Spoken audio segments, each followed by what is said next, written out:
Orang yang sabar ini Allah janjikan ganjaran yang berlipat kali ganda. Orang yang sabar. Tapi nak sabar tu macam mana ibu-ibu? Dalam kitab ini dan buku ini disebut 4 cara kita nak jadi orang yang sabar. Golongan yang terhijab daripada nur Allah. Tak, kita baca sekejap ayat ni. Apa sebenarnya yang kita nak baca daripada ayat ni ya? وَالَّذِينَ كَفَرُوا أَعْمَالُهُمْ كَسَرَابٍ بِقِيعَةٍ يَحْسَبُهُ الظَّمْآنُ مَاءً حَتَّى إِذَا جَاءَهُ لَمْ يَجِدْهُ شَيْئًا وَوَجَدَ اللَّهَ عِنْدَهُ فَوَفَّاهُ حِسَابَهُ وَاللَّهُ سَرِيعُ الْحِسَابِ. Dan orang-orang yang kafir pula, amal-amal mereka adalah umpama riak sinaran panas di tanah rata yang disangkanya air oleh orang yang dahaga. Lalu ia menuju ke arahnya, sehingga apabila ia datang ke tempat itu, tidak didapati sesuatu pun yang disangkanya itu. Demikianlah keadaan yang orang kafir tidak mendapat faedah dari amalnya sebagaimana yang disangkanya, dan ia tetap mendapati hukum Allah di sisi amalnya. Lalu Allah menyempurnakan hitungan amalnya serta membalasnya, dan ingatlah Allah amat segera hitungan hisabnya. Ibu-ibu, antara satu golongan yang terhindar daripada mendapat nur Allah iaitu golongan yang kufur. Dalam ayat ni menceritakan bahawa banyak mana pun amal orang-orang kafir melakukan kebajikan sama manusia, melakukan kebajikan sama makhluk di muka bumi ni, tapi ibaratnya seperti angin yang berterbangan kencang, tak meninggalkan apa-apa. Kerana apa ibu-ibu? Tidak memberi kesan apa-apa kepada perbuatan kebaikan yang mereka lakukan. Sebab apa? Hanya satu sebab saja. Sebab apa ibu-ibu? Kufur kepada Allah. Hanya kerana kufur kepada Allah. Ibu-ibu, kita tak habis lagi ni tadabbur tentang ayat ni. Masih lagi kita membicarakan tentang siapa dia orang yang kafir kepada Allah. Sehingga kan ibu-ibu, Masya Allah, pernah disebut dalam satu ayat Al-Quran. Pada ketiga kita ini dihimpunkan di padang mahsyar, kita dirasa seronoknya lah, aku ni buat kebaikan, pasti ni kita ni ahli syurga. Kita melihat dengan jelingan mata kita, kita pandang pahala kita setinggi gunung, tinggi banyaknya amalan. Bila kita melihat kali kedua, kita menjeling, dah hilang dah. Yang segunung tinggi pahala kita tu, tak sabar-sabar nak masuk ke dalam syurga, hilang begitu sahaja. Ibarat seperti haba'an mansura. Rupa-rupanya kita masa kat dunia dahulu banyak ibadat kita buat kerana kita riak, kerana kita buat ibadat tu bukan kerana Allah. Kita munafik. Kita tidak beriman sepenuhnya kepada Allah. Itu baru orang Muslim. Orang Muslim yang melakukan ibadah kepada Allah tapi bukan kerana Allah. Tapi orang kafir, apatah lagi Allah tidak menerima segala kebaikan. Dia menjadi sia-sia. Ibu-ibu, kita tengok siapa dia golongan orang kafir. Kenapa kita kena jauhkan daripada ujian kafir? Allah sebut banyak tempat saya mengajar ibu-ibu. Saya sebut satu ayat Al-Quran. Al-fitnatu asyaddu minal qatl. Fitnah itu lebih buruk, lebih dahsyat kesannya daripada membunuh. Fitnah yang dimaksudkan kat sini ialah fitnah kufur kepada Allah. Inilah ibaratnya. Sebab apa fitnah kejahatan yang paling besar sepanjang kita hidup di muka bumi ini adalah kufur kepada Allah. Sebab Allah sangat menghina kepada orang yang kufur kepada Allah. Apa sebenarnya orang kufur ni dia buat? Sehingga Allah hina mereka. Walaupun banyak ibadat mereka buat, walaupun banyak kebaikan mereka buat, tapi Allah tak pandang langsung. Allah tak bagi apa-apa ganjaran langsung kepada mereka. Hanya kerana kufur. Apa yang mereka buat sebenarnya orang kafir? Apa yang mereka buat? Sehingga Allah melaknat mereka. Sehingga Allah mengeji mereka. Kalau kita tengok kat sini ibu dalam ayat Al-Quran. وَالَّذِينَ كَفَرُوا. Allah khususkan dalam ayat ni orang-orang kafir. Orang-orang kafir, Allah khususkan hanya orang kafir. Kafir berasal daripada perkataan kufur yang bererti ingkar dan menolak. Menurut syariat Islam, manusia kafir ialah orang-orang yang mengingkari Allah sebagai satu-satunya yang berhak disembah dan mengingkari Rasulullah Muhammad sallallahu alaihi wasallam sebagai utusannya. Untuk orang kafir. Kafir maksudnya ingkar, menolak. Apa yang dia tolak, apa yang dia ingkar, ketika mana Nabi Muhammad sallallahu alaihi wasallam nak menyampaikan risalah, mengajak orang-orang kafir Quraisy ini supaya kembali kepada Allah, supaya beriman kepada Allah. Lalu orang-orang kafir ini mereka menolak, mereka mengingkari. Sedangkan ibu-ibu, Allah ciptakan kita secara semula jadi kita ni berhajat kepada Tuhan. Jiwa kita, fitrah kita berhajat kepada Allah. Tapi mereka menolak, mereka mengingkari fitrah semula jadi yang Allah campakkan dalam diri kita, iaitu kita nak bertuhan. Kita berhajat kepada Allah. Kalau kita susah, Allah yang tolong. Kalau kita tak ada rezeki, Allah bagi rezeki. Tapi dia tolak. Sebab tu orang yang kufur ini dikategorikan sebagai orang yang taghut, orang yang melampau batas. Siapa dia orang yang melampau batas? Sombong, alpa, lupa diri, angkuh. Dia sombong bahawa dia juga Allah ciptakan.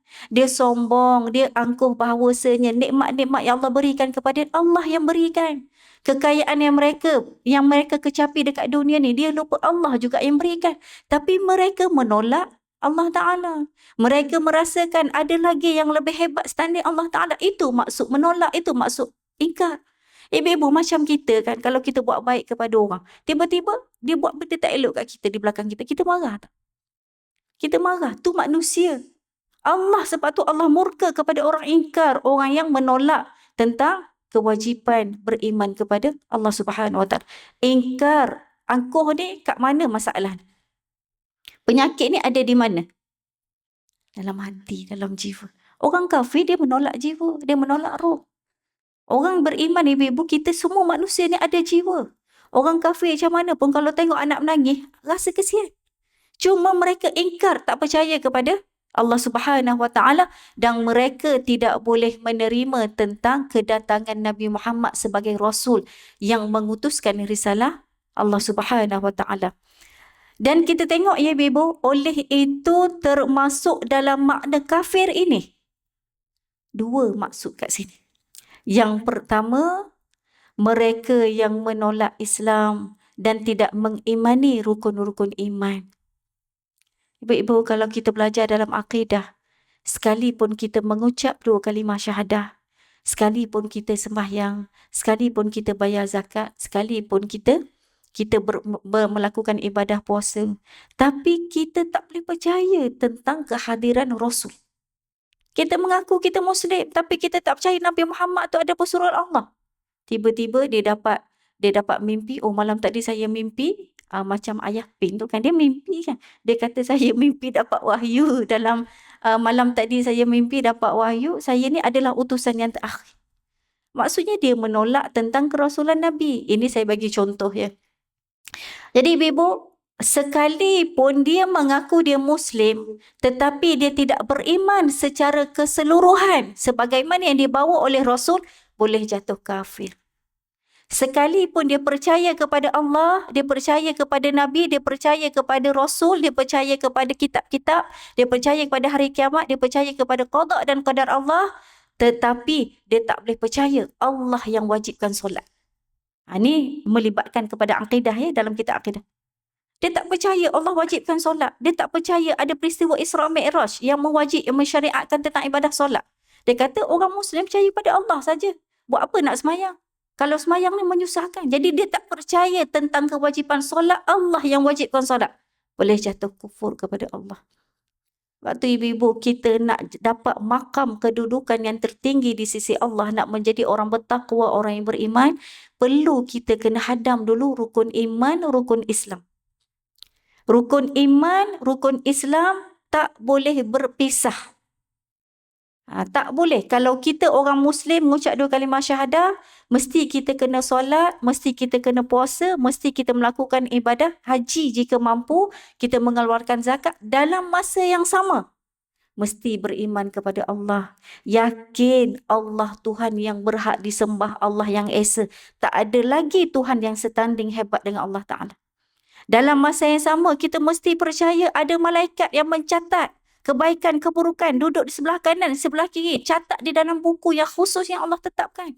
Kemudian akan dihitung perbuatan yang kita lakukan, akan dihidangkan di hadapan Allah, akan diperlihatkan oleh Allah Ta'ala. Dan semua itu menjadi saksi apa yang kita lakukan di muka bumi. Dan juga kita percaya akan berlaku hari kiamat. Bila, pukul berapa, tarikh bila-bila, kita tak tahu. Tapi wajib kita percaya akan berlaku hari kiamat. Kemudian, wajib dalam masa yang sama kita mengaku kita Muslim. Wajib beriman kepada, siapa dia Ibu? Kitab-kitab Allah. Al-Quran, kitab Taurat, kitab Injil, kitab Zabur. Dan apa lagi Ibu? Wajib kita beriman kepada qada dan qadar. Beriman kepada Rasul. Beriman kepada qada dan qadar bermakna kita yakin Allah dah menetapkan takdir dalam hidup kita. Kita dah yakin semua yang berlaku ini kita akan redha. Bila kita beriman kepada takdir, qada dan qadar Allah, kita akan redha dengan segala ketetapan yang telah ditetapkan oleh Allah Subhanahu Wa Taala. Dan ibu-ibu kita tengok kat sini ya. Firman Allah Subhanahu Wa Taala, وَمَنْ يَبْتَغِي غَيْرَ الْإِسْلَامِ دِينًا فَلَنْ يُقْبَلْ مِنْهُ وَهُوَ فِي الْآخِرَةِ مِنَ الْخَاسِرِينَ. Dan sesiapa yang mencari selain daripada agama Islam, maka tidak akan diterima daripadanya, dan ia pada hari akhirat kelak dari orang-orang yang rugi. Kalau kita ni ibu-ibu cari agama selain daripada Islam, agama apa selain daripada Islam yang ada kat muka bumi? Kita khususkan kat Malaysia ni, agama apa? Kristian lagi? Ateis tak bertuhan lagi? Buddha lagi? Kristian tu pun ada 3 jenis. Apa lagi? Banyaklah kepercayaan-kepercayaan. Kepercayaan-kepercayaan mereka percaya bahawa ada Tuhan lain selain daripada Allah yang berhak disembah. Sama juga ibu-ibu, ni kita kata kufur, dia menolak tentang Allah Ta'ala, tak percaya pada Allah Ta'ala. Ada penyakit sombong, ada penyakit ingkar dalam jiwa mereka, tak boleh nak terima Allah Ta'ala langsung. Itu kita panggil sebagai orang yang rugi. Kemudian, golongan yang kedua, siapa dia orang kafir ini ialah mereka yang ingkar terhadap sebahagian yang bersifat qat'i. Qat'i yang pasti dalam Islam. Qat'i ini adalah satu istilah yang kita belajar ya dalam kitab akidah, iaitu benda yang pasti yang Allah dah tetapkan. Dia tolak. Kita tengok contoh. Islam secara qat'i. Qat'i maksud dia secara putus. Kita tak boleh lagi nak dakwa-dakwi. Kita tak boleh lagi nak pertikaikan. Kita tak boleh lagi nak berhujah-hujah. Kita tak boleh lagi nak tolak. Itu maksud qat'i. Secara putus Allah dah tetapkan begitu. Wajib kita terima. Kita tengok kat sini ibu-ibu, orang kafir ini golongan yang kedua, iaitu mereka yang ingkar, mereka yang menolak terhadap sebahagian yang bersifat qat'i, iaitu telah mengajarkan dalam Islam ini, telah mengajarkan tentang konsep spiritual, ruhiyah. Tentang ruh. Orang kafir dia tak percaya, dia menolak ruhiyah. Tapi dalam Islam kita percaya ada roh, ada jiwa. Cuma Allah bagi tahu dalam Al-Quran, pasal roh ni Allah cipta. Cuma jangan tanya banyak. Sebab benda tu rumit. Benda yang gaib kita tak nampak. Tapi kita ada roh. Kita duduk dengan roh yang Allah ciptakan kepada kita. Iaitu tentang akidah, kepercayaan kepada Allah dan hukum-hukum ibadat seperti solat. Dalam Al-Quran ada tak disebut tentang solat? Aqimis solah wa ita'iz zakah, tunaikan solat. Maknanya ibu, ni perintah yang qat'i daripada Allah. Allah suruh solat, maka wajib semayang. Kita tak boleh petikai lagi. Tapi mereka menolak. Mereka kata tak wajib semayang. Allah tak suruh pun semayang. Buat apa nak semayang? Puasa. Buat apa nak puasa? Menyusahkan. Contoh, Allah suruh menutup aurat. Benda yang qat'i, hukum syarak yang asal yang memang Allah wajibkan kita buat.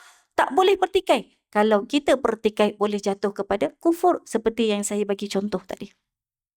Yang paling kita takut ibu-ibu hari ini, manusia yang pada zahirnya kita nampak dia Muslim, tapi banyak dipertikaikan tentang hukum-hukum yang qat'i. Contoh kita tengok macam Sister in Islam kan. Sister in Islam ni nama pun Islam. Sampai pun sekarang ni dia dah tak guna dah nama Islam. Dia mengelirukan orang. Bila kita nampak ada perkataan Islam, dan ibu-ibu yang dirahmati Allah, ramai mana orang kafir hari ini nak mengaburi mata orang Muslim, banyak produk-produk mereka ni bagi nama-nama Muslim. Perasan tak? Kan? Dia nak mengaburi kita orang Islam supaya kita ni terjebak dengan makanan yang tidak halal dan sebagainya. Jadi itulah cara orang-orang kafir ini, bagaimana mereka ni nak mengajak orang-orang Muslim secara halus supaya kufur kepada Allah Subhanahu Wa Taala. Kemudian antaranya lagi ibadah haji dan juga jihad. Jihad ni wajib tak ibu-ibu? Jihad wajib tak? Pada zaman Nabi SAW, jihad tu adalah wajib. Mempertahankan agama Allah Ta'ala adalah wajib. Cuma pada ketika itu ada yang Nabi suruh, kalau ada ahli keluarga suruh jaga mak, ada sebahagiannya suruh menuntut ilmu, mana ada bahagian-bahagian dia. Jadi jihad ni adalah kita mengorbankan jiwa raga kita, masa kita, harta benda kita, keluarga kita untuk kita menjaga agama Allah. Sebab tu dalam maqasid syariat ada 5 perkara yang wajib kita kena jaga. Banyak kali saya sebut ibu-ibu 5 perkara. Yang pertama, Hifzuddin. Pertama sekali dalam Islam, kedudukan yang paling teratas adalah menjaga agama. Sama juga kita ibu-ibu, kita ada agama tak? Ada agama. Apa agama kita? Agama Islam. Apa tanggungjawab kita sebagai Muslim? Tanggungjawab kita sebagai Muslim untuk menjaga agama, apa dia? Apa dia ibu-ibu? Menjaga diri anak-anak kita daripada kufur kepada Allah. Lalu apa usaha kita untuk kita nak menjauhi daripada fitnah yang paling besar ini? Itu yang kita kena tanya. Anak-anak kita sepanjang dia hidup ibu-ibu, kalaulah kita mati kan, kita fikir, takutnya lah kalau aku mati nanti. Apa yang kita takut sebenarnya? Takut anak kita kebuluran ke? Takut apa? Akidah. Risau kalau anak kita, akidah anak kita ni tak ikut, tak jadi orang beriman sampai mati.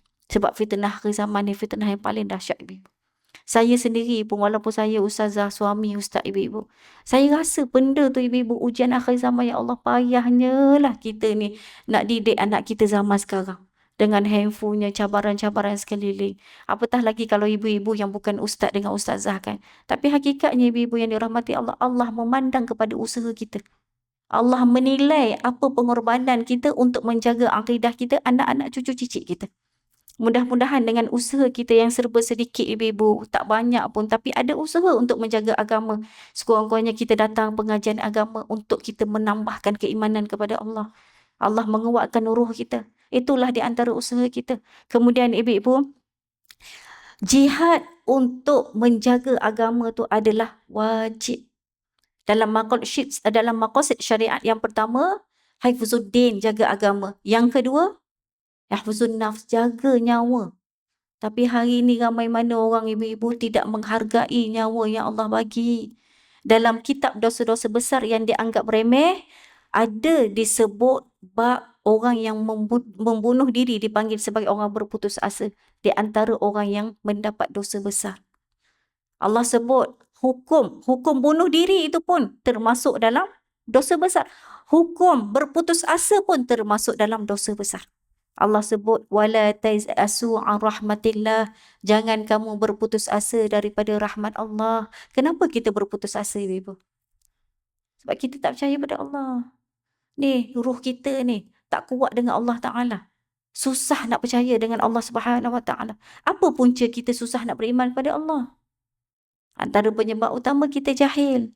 Kita tak menuntut ilmu yang mendekatkan diri kepada Allah. Kita tak menggunakan akal untuk menilai kekuasaan Allah Subhanahu Wa Taala. Itu kesilapan kita ibu-ibu ya. Maksud kita tak ada usaha untuk menjaga keimanan kita. Yang ketiga, apa perlu kita kena jaga? Hifzul mal, jaga harta yang suci daripada yang tidak halal contohnya kan. Mesti harta yang berkat. Kemudian kena jaga apa lagi? Hifzun nasab, jaga keturunan. Yang kelima, apa dia? Yang kelima, hifzul akal, wajib menjaga akal. Ini di dalam maqasid syariat, kita sebagai Muslim perlu kita kena jaga. Dan kita kena usaha juga bantu anak-anak kita untuk menjaga 5 perkara ni. Kemudian ibu-ibu yang dirahmati Allah, Sehingga sesiapa pun yang mengingkari seluruhnya ataupun sebahagian saja, maka ia telah menjadi kafir. Kalaulah dia mengingkari, tak percaya tentang solat, tak percaya tentang puasa, tak percaya tentang zakat, haji, jihad, tak percaya semua benda. Ni orang kafir. Orang kafir. Sekalipun salah satu pun dikira kafir. Salah satu saja. Tak percaya tentang puasa, tak naklah puasa, menyusahkanlah. Tak percaya kewajipan puasa tu Allah yang wajibkan. Boleh jatuh kepada kufur. Waktu ibu-ibu jangan main-main berkaitan dengan kufur. Kufur ini adalah satu fitnah yang sangat besar. Yang sangat besar sehingga Allah mengeji orang-orang yang kufur kepada Allah Subhanahu Wa Taala. Kemudian, samalah ketika Islam secara qat'i telah menetapkan hukum jenayah seperti hudud. Kita dah belajar pada bab yang mula-mula tu ibu-ibu, hukum hudud kan. Hukum hudud ni kadang-kadang ibu-ibu, orang-orang barat, orang kafir, dia menakut-nakutkan kita Muslim dengan menggambarkan bahawa hukum hudud ni sangat ganas. Sangat ganas sehingga orang Muslim tu sendiri takut dengan hukum hudud. Walhal hukum hudud tu adalah ditetapkan oleh Allah Subhanahu Wa Taala. Kalau kita tak percaya, kita menolak 100% tentang hukum hudud, kita tak percaya, kita rasa zalimlah Islam ni dengan hukum hudud, boleh jatuh kepada kufur. Boleh jatuh kepada kufur kepada Allah. Kemudian takzir dan sebagainya atau hukum-hukum sosial seperti kewajipan berjilbab, kewajipan bertudung, kewajipan menutup aurat, keharaman berzina. Pernah satu ketika ibu-ibu seorang guru, bukan seorang guru lah, saya tak tahulah sebab orang panggil dia ni macam orang-orang pimpinan lah. Dan saya rasa kecoh lah benda ni pada masa saya kecil dulu. Dia kata, boleh kalau perempuan ni dalam keadaan susah terdesak, dia pergi berzina. Saya tak nak sebutlah siapa-siapa. Sehingga mengelirukan orang awam. Mengelirukan orang awam. Ibu-ibu, hukum qat'i Allah dah tetapkan macam mana pun keadaan zina ni haram. Tak boleh. Saya tak tahu dia ambil hukum daripada mana. Dia menghalalkan yang haram tadi. Boleh tak? Tak boleh. Yang haram tetap haram. Jadi macam mana pun sekali ibu-ibu haram berzina. Walaupun keadaan terdesak macam mana pun. Kemudian ataupun hukum-hukum dalam masalah ekonomi seperti keharaman riba, haram riba. Ke ada orang yang membolehkan riba? Tak apalah, aku ni memang dah susah ni, dah terdesak ni. Dah setahun dah tak makan nasi contohnya kan. Jadi ada peluang ni, apa salahnya kalau aku riba? Tak boleh. Itu hukum qat'i yang Allah tetapkan, riba itu adalah haram. Kemudian keharaman mencuri dalam rangka mendapatkan harta. Ini antara hukum yang qat'i. Haram kita mendapatkan harta secara mencuri. Kemudian secara berjudi serta hukuman bagi semua tindakan tersebut atau seperti hukum-hukum dalam masalah politik seperti kewajipan adanya imam, baiat dan sebagainya. Maka siapa saja yang menolak sebahagian ataupun seluruhnya, ia telah menjadi kafir. Ibu-ibu, mudah untuk kita faham apa yang disebut dalam Al-Quran secara qat'i. Sebab Al-Quran itu adalah satu mukjizat, satu petunjuk yang diturunkan kepada Nabi Muhammad dan Nabi Muhammad sampaikan kepada umat dia. Itulah petunjuk. Hidup kita kalau tak ada petunjuk, apa akan jadi? Hidup terumbang-ambing. Tak tahu, macam orang jahil dulu ibu-ibu. Tak sampai petunjuk. Hidup mereka dalam keadaan Masya Allah tak tahu. Tak tahu nak buat apa. Tidur, makan, lepas tu melakukan perzinaan, lepas tu mengandung beranak, nyusu anak, jaga anak, lepas tu pergi kerja. Hidup tak ada wawasan, hidup tak ada cita-cita. Tak tahu nak jadi apa. Tak tahu apa matlamat hidup. Tapi bila datang panduan Al-Quran, bila kita beriman kepada Allah, wajib kita beriman secara keseluruhan apa yang digariskan dalam Al-Quran. Dalam Al-Quran sebut semua yang kita baca tadi. Wajib semayang, wajib tutup aurat, tak boleh berzina, tak boleh mencuri. Semua disebut dalam Al-Quran. Dan siapa yang mengikuti apa yang digariskan dalam Islam, insya-Allah Allah bagi jaminan dia akan selamat. Dia akan hidup dalam keadaan aman damai. Sebab Islam itu adalah agama rasmi yang Allah tetapkan, yang Allah ciptakan kepada makhluk dia. Kemudian, perkara yang qat'i ini bukanlah masalah ijtihadi yang perlu diijtihadkan. Ijtihad ni maksudnya kita panggil sebagai macam tu imam, ulama-ulama dia berbahas. Macam mazhab Syafi'i, dia ada huraian dia, pendapat dia.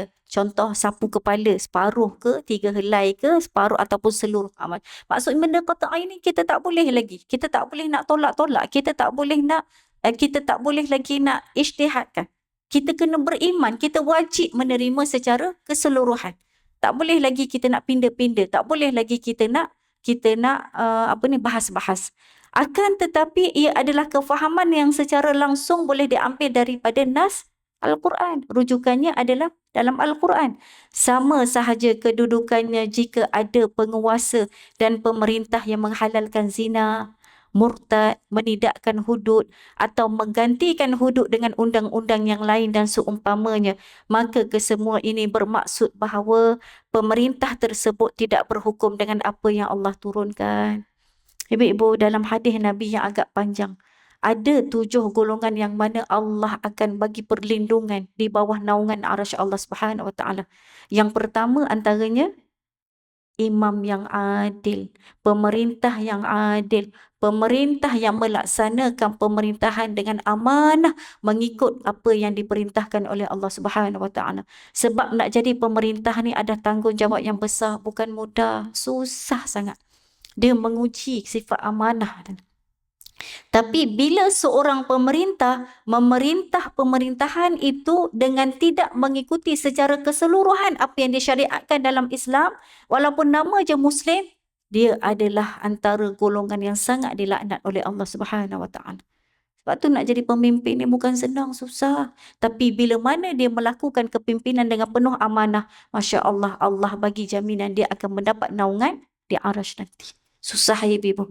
Okay, kemudian disebut lagi dalam ayat Al-Quran yang bermaksud afatu'minuna bi ba'dil kitabi wa takfuruna bi ba'd fama jazaa'u man yaf'alu dhalika minkum illa khizyun fil hayatid dunya wa yawmal qiyamati yuradduna ila asyaddil 'adzab wa mallahu bighafilin 'amma ta'malun. Yang bermaksud, maka patutkah kamu hanya percaya kepada sebahagian daripada isi kitab Taurat dan mengingkari akan sebahagian yang lain? Maka tiadalah balasan bagi orang yang berbuat demikian itu dari antara kamu, selain dari kehinaan ketika hidup di dunia. Dan pada hari kiamat akan ditolak mereka ke dalam azab seksa yang amat berat. Dan ingatlah, Allah tidak sekali-kali lalai akan apa yang kamu lakukan. Ibu, ayat ni dimulai dengan tanda soal, pertanyaan, supaya kita berfikir. Allah kata apa? Tidakkah patut kita mesti percaya sebahagian saja? Maksudnya Allah nak suruh kita beriman secara keseluruhan. Beriman secara keseluruhan apa yang disebut di dalam kitab-kitab yang sebelum ni. Kitab-kitab wajib beriman kepada 4 kitab. Kitab Taurat, tapi hanya orang pada zaman dulu sahaja wajib beriman. Kita diturunkan dengan syariat Al-Quran. Jadi kita dah tak boleh ikut kitab Taurat. Kita wajib ikut kitab Al-Quran. Sebab kita ada zaman kita, iaitu zaman Nabi Muhammad sallallahu alaihi wasallam, petunjuknya adalah Al-Quran. Sampailah akhir hayat kita, ataupun kita kata sampai berlaku hari kiamat. Dah tak ada lagi syariat selepas Nabi Muhammad sallallahu alaihi wasallam. Maksudnya dah tak ada lagi petunjuk yang lain, kitab yang lain yang wajib kita beriman, melainkan hanya Al-Quran sahaja. Kemudian Allah sebut lagi, Allah tidak sekali-kali lalai apa yang kamu lakukan. Sekecil-kecil apa yang kita lakukan ibu-ibu, Allah tak pernah miss langsung. Allah tak pernah jauh daripada kita. Setiap saat, setiap detik, setiap masa, setiap waktu Allah melihat, Allah mengetahui, Allah memandang segala apa yang kita lakukan. Sebab tu ibu-ibu, bila kita merasakan ini, kalau kita masuk dalam tahap kesempurnaan iman, kita panggil sebagai ihsan. Ihsan ni dia bermula dengan Islam, iman. Sebagaimana datang malaikat Jibril berjumpa dengan Nabi SAW bersama di hadapan sahabat, dia mengajarkan tentang kesempurnaan agama, iaitu Islam, iman dan juga ihsan. Apa itu ihsan ibu-ibu? Ikhlas kerana Allah. Bila mana dia melakukan sesuatu ibadat, dia merasakan Allah pandang dia. Allah dekat dengan dia. Bila mana dia tak nampak Allah Ta'ala, dia yakin Allah tu wujud, Allah duduk dengan dia. Dia boleh melihat Allah Subhanahu Wa Ta'ala walaupun pada zahir kita tak nampak Allah Ta'ala. Tapi yakin dalam hati, setiap saat, setiap masa Allah pandang aku. Nak bercakap tentang aib orang, Allah pandang aku. Nak fitnah orang, Allah pandang aku. Nak percaya benda-benda yang khurafat tak baik, Allah sahaja yang esa. Kita nak percaya benda-benda, Masya Allah, orang-orang zaman dulu banyak sangat benda yang karut-karut dah percaya kan. Jadi bila kita belajar tentang ilmu tauhid, ilmu ma'rifatullah, kita yakin Allah sahaja yang berkuasa. Jadi ibu-ibu yang dirahmati Allah, ini yang disebut dalam ayat ini, Allah peringatkan kepada kita, wa mallahu bighafilin amma ta'malun.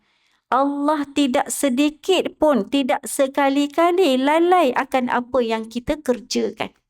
Lalu datang perasaan takut dalam hati kita, ibu-ibu. Ya Allah, takutnya kalau benda yang kita buat sekecil-kecil perkara, Allah marah, Allah tak pandang. Jadi ibu-ibu yang dirahmati Allah, banyak sebenarnya perkara-perkara yang membuatkan kita ni rasa takut kepada Allah Subhanahu Wa Taala. Antaranya ialah yang disebut di dalam kitab-kitab tasawuf, sifat-sifat yang terpuji. Mesti kita kena laksanakan. Sifat mahmudah, ada sifat mazmumah. Sifat terpuji dan juga sifat terkeji. Jadi ada beberapa sifat mahmudah ini yang perlu kita kena usaha supaya kita rasa Masya Allah dekat sangat dengan Allah Ta'ala. Supaya hati kita sentiasa ada kebergantungan dengan Allah Subhanahu Wa Ta'ala. Yang pertama, ibu-ibu yang dirahmati Allah, iaitu kita cuba usahakan untuk ada sifat zuhud. Sifat zuhud. Zuhud, apa maksud dia zuhud? Kalau saya tanya ibu-ibu anak murid saya mu'alaf kan, awak pernah dengar tak zuhud? Saya tak pernah dengar lah Ustazah zuhud. Memanglah sebab dia baru masuk Muslim kan. Orang Islam pun susah nak jadi zuhud, apatah lagi orang yang bukan Muslim, orang yang baru nak kenal Islam. Apa yang kita faham tentang zuhud? Zuhud ini ialah tidak terpengaruh dengan kesenangan dunia. Itu maksud zuhud. Kita tidak terpengaruh dengan kesenangan dunia. Apa sahaja nikmat yang Allah bagi, kita rasa semua tu daripada Allah. Apa sahaja yang Allah bagi kepada kita, kita tak boleh nak berasa sombong sebab apa? Ini Allah punya. Allah bagi dekat aku ni. Kita tak pengaruh apa sahaja yang Allah bagi. Sehingga kita jadi lalai, sehingga kita jadi angkuh, sombong. Jadi kita cuba jadi orang yang zuhud. Zuhud ni, kita tidak terpengaruh dengan kesenangan dunia kerana cintakan akhirat. Jadi ibu-ibu yang dirahmati Allah, bila kita pegang ayat tadi itu, iaitu وَمَاللَّهُ بِغَافِلٍ عَمَّا تَعْمَلُونَ, Allah tidak sekali-kali lalai apa yang kamu lakukan. Kita akan beringat nanti semua perhitungan ni akan dihitung oleh Allah. Semua perkara yang kita lakukan, kerja, apa sahaja ibadat yang kita laksanakan akan dihitung oleh Allah. Sebab Allah itu maha melihat setiap keadaan yang kita lakukan. Setiap masa. Tak pernah miss langsung. Allah tak lalai daripada menilai apa yang kita lakukan. Kemudian, dalil zuhud ni ada disebut dalam surah Al-A'la. Bal tu'thirunal hayatad dunya wal akhiratu khairun wa abqa. Maksudnya kita banyakkan fikir tentang hari akhirat. Kemudian macam mana kita nak jadi orang yang zuhud ni? Orang yang tidak mudah terpedaya dengan keseronokan, kesenangan dunia. Ada 3 cara. Yang pertama, sentiasa bersyukur dengan nikmat yang diterimanya. Maksudnya apa sahaja nikmat Allah bagi, walaupun kita pandang benda tu remeh sangat, tapi kita syukur, Alhamdulillah ya Allah, Engkau bagi rezeki ni. Kita yakin kita ni lemah, tak punya apa. Bila Allah bagi, tanda adab kita dengan Allah, bersyukur kepada Allah. Dan bagaimana kita nak menzahirkan rasa syukur tadi? Dengan 3 cara. Yang pertama, kita syukur dalam hati. Yang kedua, kita ucap Alhamdulillah. Yang ketiga, kita sempurnakan melalui melakukan ketaatan kepada Allah. Melalui kita zahirkan ibadah kepada Allah Subhanahu Wa Ta'ala. Yang kedua, sentiasa mempertingkatkan ibadah kepada Allah. Setiap kali kita bertambah ibadah, bertambah iman, bertambah keyakinan kepada Allah, bertambah keimanan kepada Allah Subhanahu Wa Ta'ala. Setiap kali kita solat, setiap kali kita datang majlis ilmu, setiap kali kita bersedekah, setiap kali kita bangun malam tahajud, setiap kali kita berzikir, setiap kali kita berselawat, setiap kali kita buat apa sahaja kebaikan, walaupun sekecil-kecil kebaikan, Itulah yang menambahkan keimanan kepada Allah. Tapi dengan syarat, ikhlas kerana Allah Ta'ala. Kalau tak ikhlas, kita ibarat seperti debu yang berterbangan, tidak meninggalkan apa-apa kesan. Kemudian yang ketiga, ibu-ibu, tidak tamak pada dunia.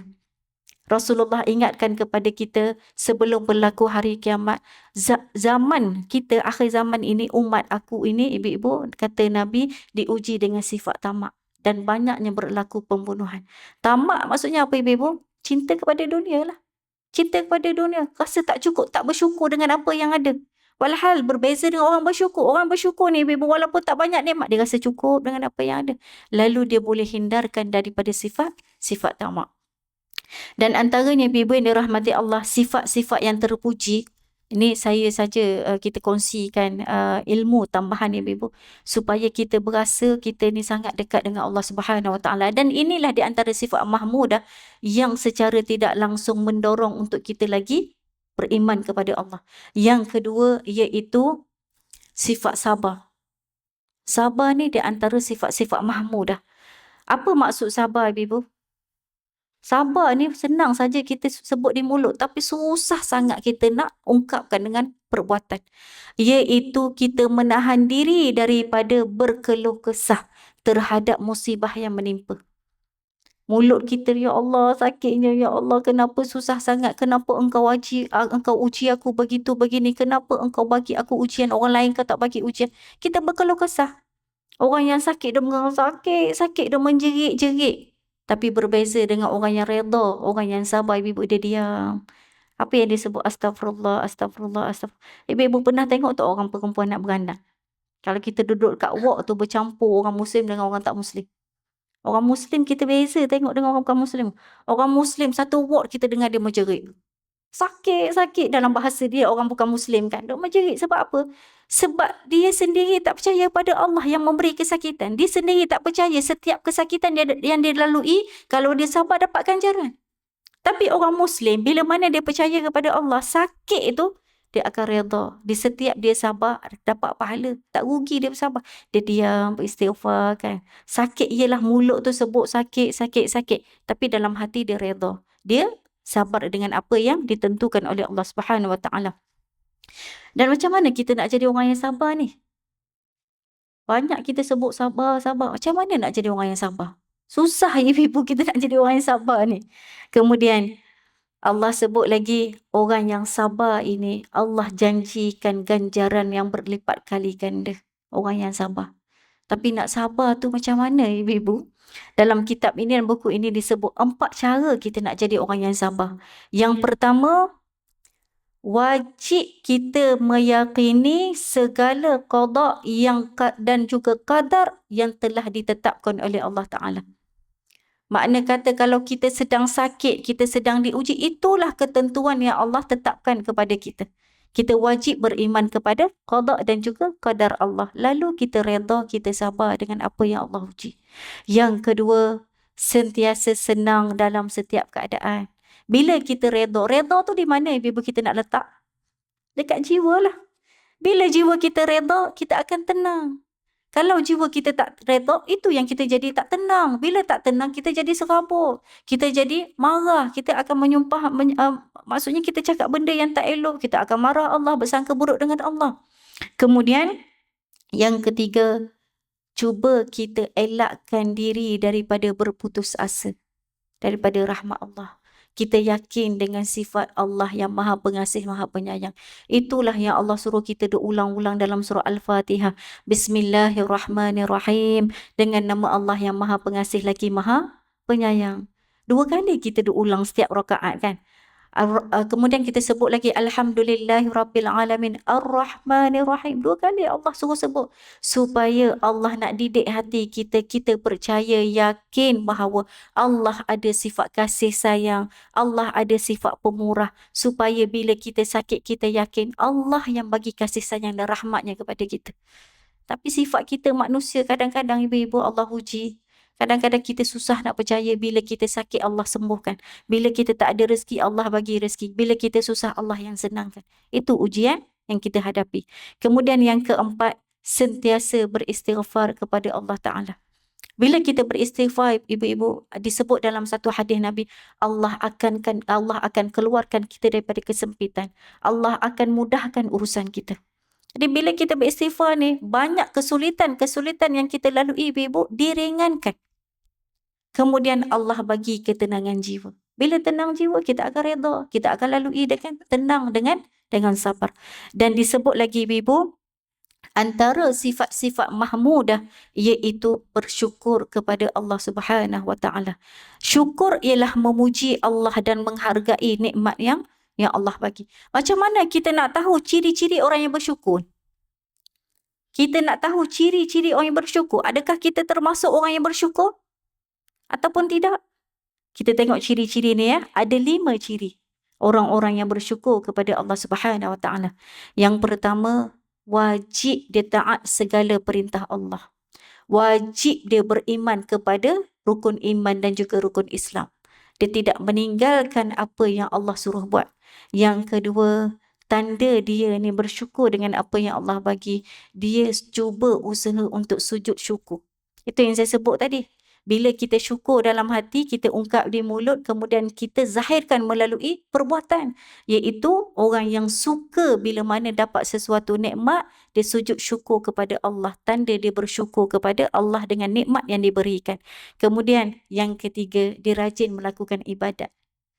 Tanda dia menzahirkan ketaatan kepada Allah Ta'ala. Kemudian yang keempat, dia menjauhi daripada larangan Allah Subhanahu wa taala. Allah kata haram berzina, dia tak berzina.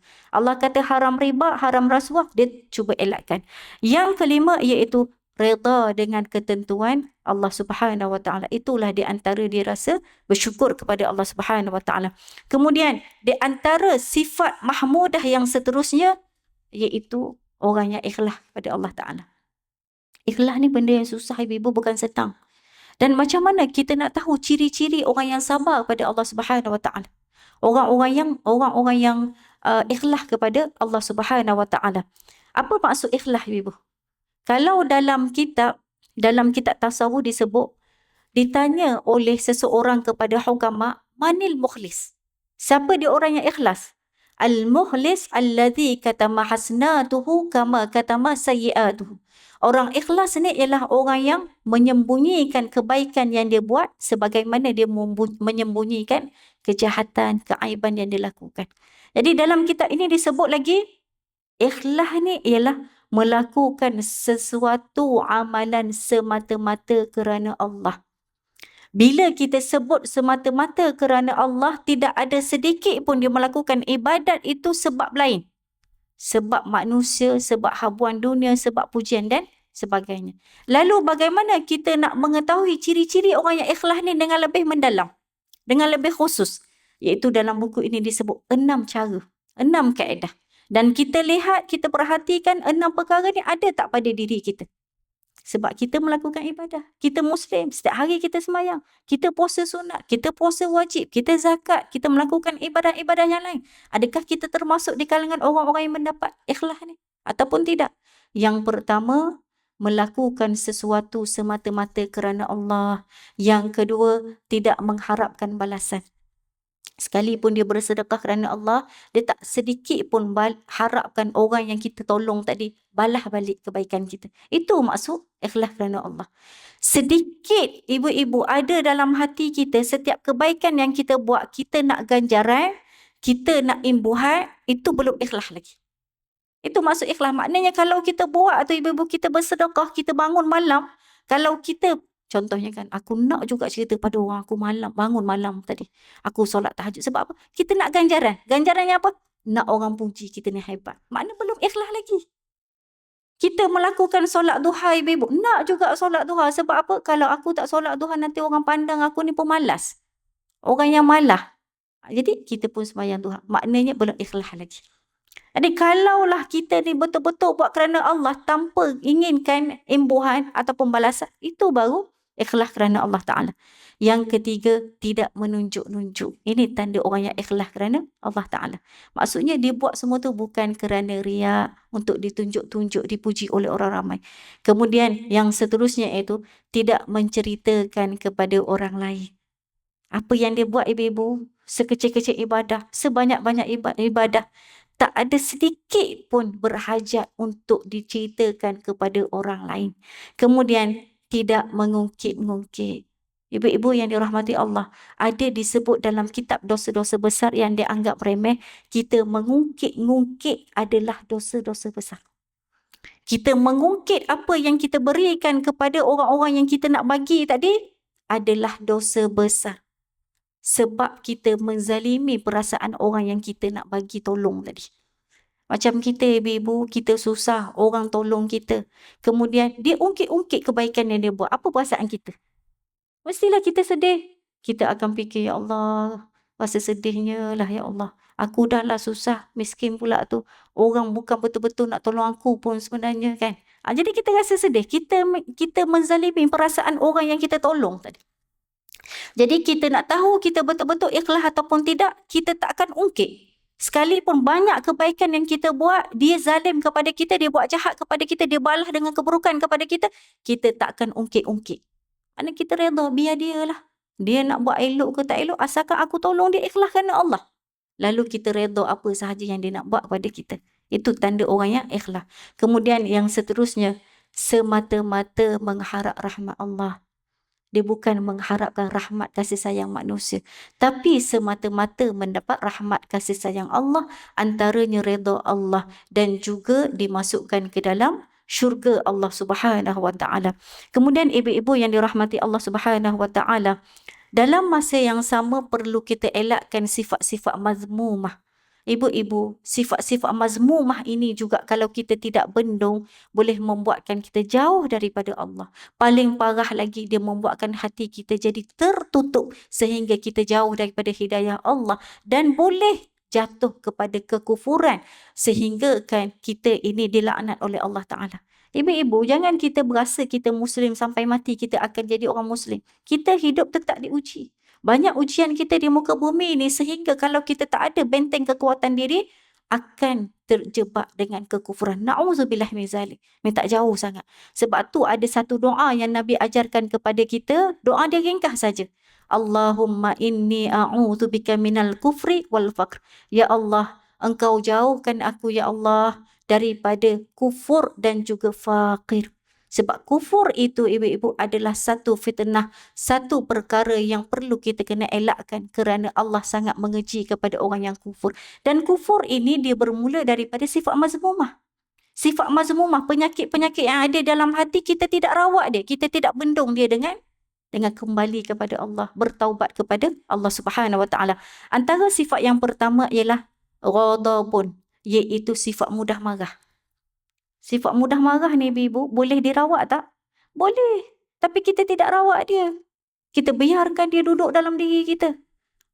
Apa punca kita suka marah ibu?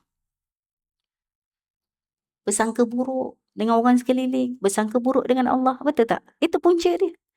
Kemudian macam mana kita nak hindarkan, kita nak rawat penyakit sifat marah tadi?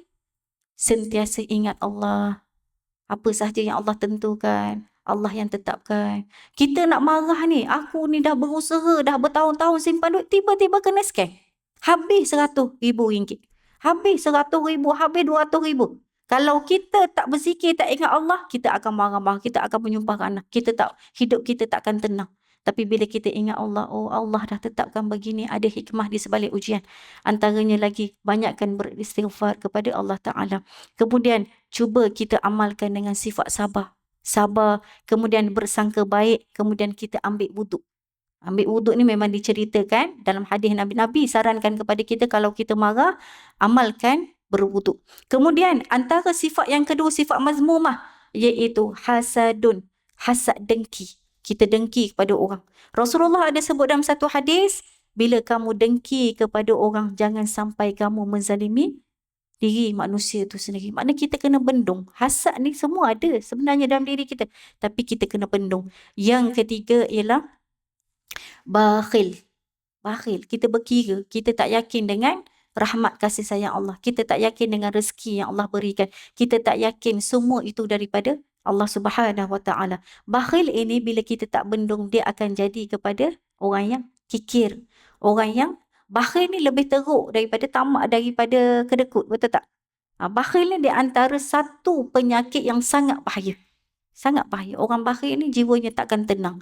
Dan sifat mazmumah yang seterusnya ibu-ibu, iaitu hubbul jah, kasihkan kepada kemegahan dan kebesaran serta pangkat. Ini di antara penyakit yang berlaku kepada manusia akhir zaman. Iaitu dia suka kepada kemegahan, dia suka kepada pujian, dia suka kepada kebesaran, dia suka kepada pangkat, darjat semasa hidup dia. Itu sebenarnya penyakit mazmumah yang diuji dalam diri manusia. Kemudian, macam mana kita nak tahu orang yang cinta kepada pangkat darjat ni? Ada disebut. Sentiasa menginginkan kemewahan dan kemegahan hidup. Hidup dia bercita-cita, berwawasan, nanti aku nak belajar elok-elok, aku nak jadi orang yang dihormati, orang yang disanjungi, aku nak pangkat yang tinggi. Maknanya hidup dia semata-mata kerana itu. Dan inilah sifat orang-orang kafir. Sebab matlamat hidup mereka adalah bukan akhirat. Mereka tak percaya pada hari akhirat. Matlamat dia hanya dunia semata-mata. Jadi ukuran kejayaan kepada orang yang kafir kepada Allah adalah kemegahan, kemewahan, harta yang melimpah ruah, rumah besar, kereta besar. Sebab matlamat hidup mereka adalah dunia semata-mata. Tapi berbeza dengan orang yang beriman. Tujuan hidup kita adalah hari akhirat. Jadi apa sahaja yang kita cari dekat dunia ni adalah tujuan untuk dibekalkan kepada hari akhirat. Okay, jadi ibu-ibu yang dirahmati Allah, kalau kita diuji dengan penyakit begini, riak, kita kata dahagakan pujian manusia, kalau tak puji, merajuk. Itu di antara penyakit akhir zaman. Kena rawat. Macam mana kita nak rawat ibu-ibu yang dirahmati Allah? Banyakkan duduk dalam majlis ilmu. Berkawan dengan orang yang soleh. Berkawan dengan orang yang soleh ni dia ada sifat tawaduk, iaitu rendah diri. Berkawan dengan alim ulama. Alim ulama makin tinggi ilmunya, makin dia tawaduk, makin dia rendah diri. Bukan dia jadi orang yang sombong. Jadi kita akan jadi, bila kita berkawan dengan orang yang baik, duduk dengan seka-seka kumpulan yang baik, duduk dalam majlis ilmu, banyakkan berzikir, banyakkan beristighfar kepada Allah, insya-Allah boleh bendung penyakit tadi.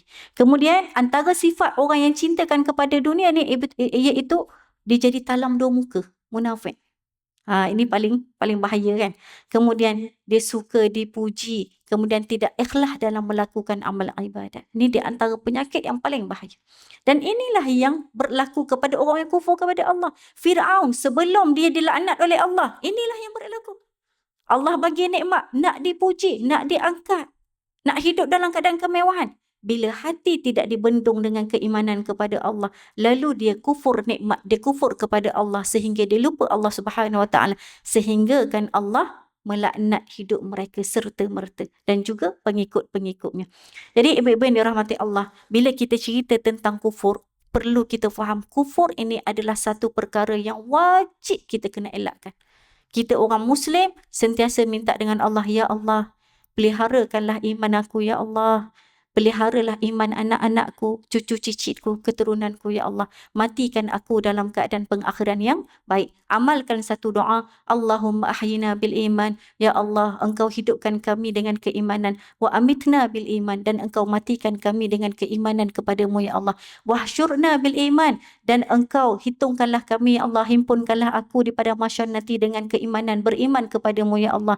Wa adkhilnal jannata ma'al iman. Dan engkau masukkanlah kami dalam syurga-Mu, ya Allah, bersama dengan orang yang beriman. Ditulis, dicatat sebagai orang-orang yang beriman kepadamu, ya Allah. Ini di antara doa yang kita kena amalkan. Jadi ibu-ibu yang dirahmati Allah, untuk hari ini sampai di sini dahulu. Apa-apa yang baik itu datang daripada Allah. Segala keburukan itu datang daripada saya sendiri. Saya minta maaf segala salah dan silap. InsyaAllah kita jumpa lagi pada bulan hadapan, ya. InsyaAllah. Wabillahi taufiq wal hidayah. Wassalamualaikum warahmatullahi ta'ala wabarakatuh.